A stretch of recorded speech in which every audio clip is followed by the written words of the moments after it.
Hey, it's me, the guy in his 30s who still thinks prank calls are funny. And I am here to tell you about my experience buying magic mushrooms. I bought magic mushrooms from a dispensary in Toronto. It's called Shroomies.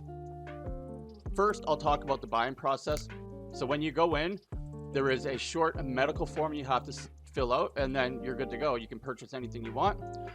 So I don't know the exact day they opened, sometime in August, September of 2022, and they've actually been raided a couple times. So previously, before 2018, the city would enforce bylaw on illegal dispensaries, but since it's legalized, the city's just saying it's a police matter, and now they've taken a hands-off approach.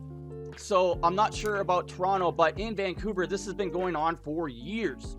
And in Vancouver, it's a civic police force. They enforce matters of public interest, right?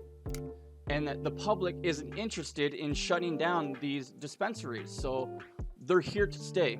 The active ingredient in mushrooms is psilocybin. It's a naturally occurring psychoactive, and it may be effective in treating depression, nicotine, alcohol addiction, and all types of other disorders. So I'm not here to give you the whole rundown of clinical trials because we need much more data, and everything I say right now is subject to change. So I'm just going to talk about my experience. So I set a night aside to trip out, and it was fun, but I was doing it with a purpose. So I've been dependent on lorazepam, and I read something that if you could trip out 3 to 4 times and then be completely cured from it for life.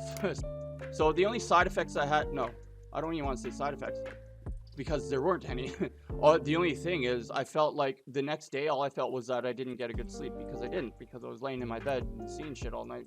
And I only slept like 4 hours or like 3 hours, but it wasn't good sleep. That was it. I felt fine the next day. The next day too, I could have went the whole day without even taking my lorazepam, which is unheard of. My doctor heard me saying that. She would be surprised because I need it every day. And that's my testimonial is, I tripped out, and the next day I was able to go a long time. I probably could have went the whole day and even the next day without taking my lorazepam, but I didn't want to go cold turkey quitting a medication because that's stupid. So in conclusion, my anxiety was significantly reduced. I had no hangover the next day, and just use them at your own risk because they're still illegal. But like I said earlier, the police aren't really doing anything about it, but just be careful.